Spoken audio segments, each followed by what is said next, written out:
Siberius, and we about to get serious.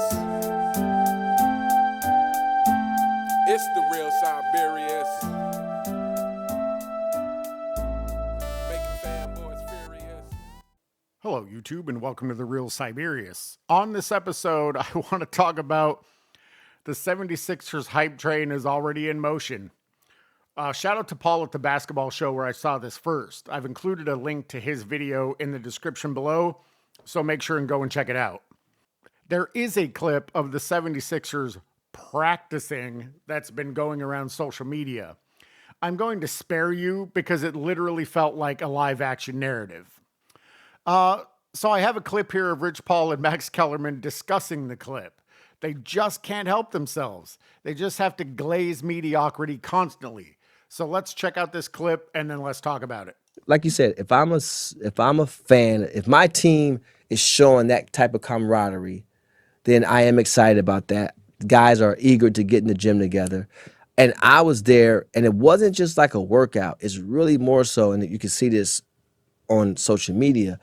Guys are working out in terms of actions and where they're going to be and things to look for, which I think workout should look a lot more like that. Shout out to Chris Johnson, because workout should look a lot more like that, because just being in the gym, working on a one-on-one move, the problem we have with our young men in the game is you have Not a all one-on-one game. this one-on-one stuff, but you're never going to get this opportunity to play that role on this team. And you may get it on your AAU team, you get it on your high school team. It's like when Tom Brady wound up on the Bucks, and all of a sudden they're practicing when they're not even supposed to be. He grabs a few of his receivers. Yeah, and, you have to do those things. Now, don't get me wrong.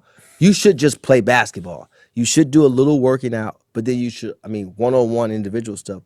But then you should also put yourself in a role that you're actually going to play on your team. And how does as chemistry? well. How does chemistry? Now, there's what you're talking about. You're really saying not just X's and O's, but practicing what's really going to happen. Yes. As opposed to right. Okay. Boom. I'm That's one. posted. I got a smaller guy on me. I duck in. You throw it. They bring a double. I throw it back out. You swing it. Yeah, it's good. I all mean, the those footage things. is all over social Yeah. media, and it's actually worth watching. Yeah. You see guys working out hard. Before Rich Paul says anything, he says a whole lot of nothing.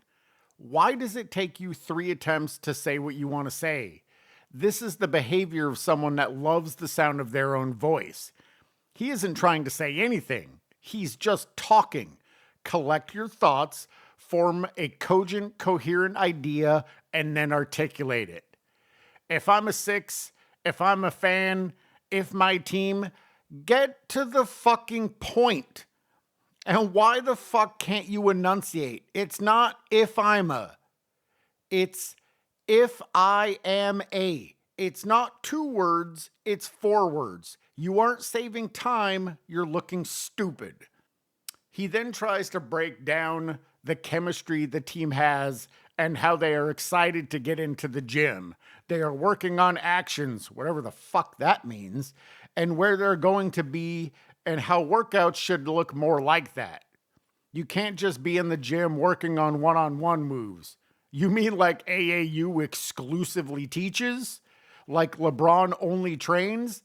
Not because he's great at one-on-one even, but because he is selfish and only cares about his numbers and his training and his practice. Remember, on the Lakers, they couldn't have shoot-arounds because his old ass could only get up once, apparently.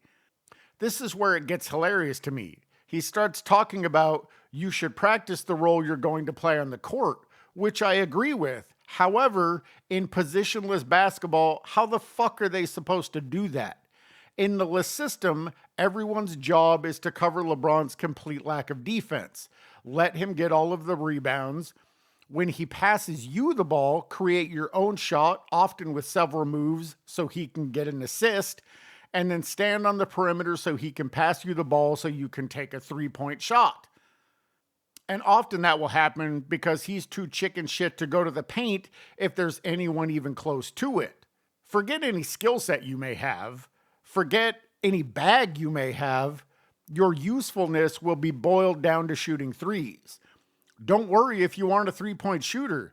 That is your job. Unless LeBron isn't getting back on defense. So you're stuck playing 4-on-5. And you better get used to that because it happens 99% of the time. And even when it doesn't happen, LeBron plays defense like a turnstile. His man will just blow right by. And even though he completely blew his assignment or failed to do anything on help defense, he will blame you. He will yell at you for getting the rebound, especially if it could have got him closer to 10. He will steal the rebound from you because you're supposed to let it fall into his hands while he's standing there flat-footed. Also, how are they completely glossing over the fact that all of these guys will likely never be on the court at the same time? They rarely play anyway. As I said before, the only consistency in playing this team has is their complete lack of consistency in playing. They only play on the team. Oh, the only player on the team to ever play 82 games is LeBron. And that was a long, long time ago. And he only did it once. The reality is, a stacked team doesn't mean shit if none of the players actually suit up to play. And then it means even less when you have LeBron masquerading as point guard. Unless you put the 76ers in the other team's jersey, he's going to be turning the ball over like he's paid to do it. And let's be honest, he is. You don't get to be the all-time leader in turnovers in NBA history by not making that your entire bag. Everybody likes to claim that he's a great passer. They neglect to mention that he's passing the ball to the other team. So how does a team work when it never has the same players on the court at the same time? How do you build chemistry when every game has different guys out or load managing or hurt? And then throw on top of that, all of you want to showboat. You all want to be the star or the hero, and all it will do is lead to failure. This team has a complete lack of leadership, and the one person that should be sacrificing the most will not be sacrificing at all. You can't win with that. The media like to talk about how LeBron can play 1-5 or defend 1-5, but they can't show you the tape to prove it. But the reality is that's the story of the NBA today. Words are good enough. The could have is all that matters. Why deliver when saying you could deliver is good enough? People will call you the greatest of all time when the reality is you're the greatest loser. I will be absolutely flabbergasted if this team wins 40 games. They're all going to have to play outside of their games, and their games weren't anything special beforehand. This isn't going to end in victory. This is going to end in embarrassment. Good luck, Sixers fans. Your season is fucked. If you really, really feel like it, you should go and watch that Sixers practicing video that's been making the rounds. They're touting it as this great thing. But the reality is it's in a controlled environment. It's under circumstances they themselves are creating. There's no real opposition there. They're not trying to make the other person look bad by shutting them down. That's what they should be doing, but that's not what they're doing. So yeah, you can make some good passes. Somebody may dunk on somebody. Who gives a shit? None of you are trying. Also, where are the flops? You have to take that into consideration. You also have to take into consideration that these 5 guys aren't going to be on the court at the same time. So you're going to have to learn or develop new chemistry with new guys every game. That's the only way that it works.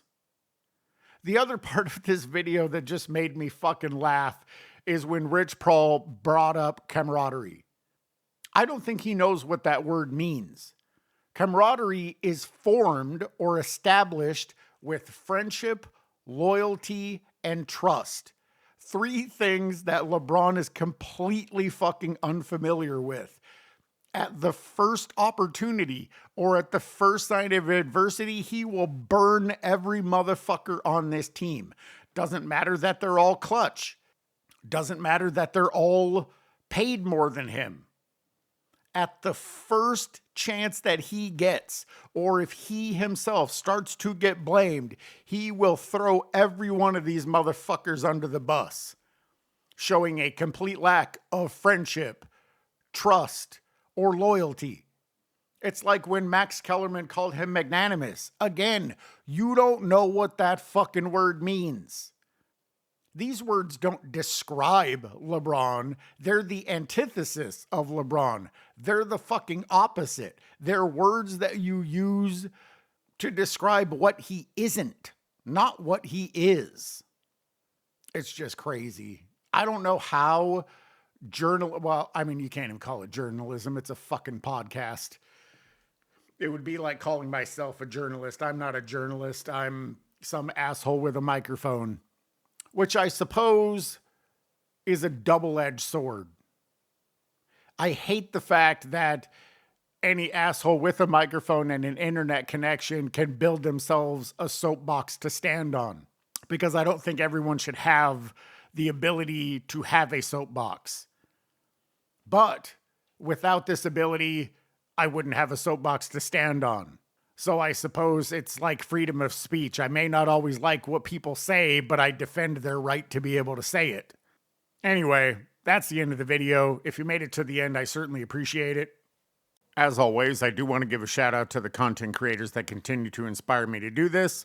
Uncommon Sense, Angry Old Hoops, Self-Researched NBA Facts, Sports and Fitness Rants, Uncut Hoops, Beam Engine, In Your Face Hoops, Eddie TV, King Spates Row, Geloso Nation, Ring Culture, The Basketball Show. I always appreciate your guys' takes, your perspectives, and your humor, and I'll catch you guys in the next one.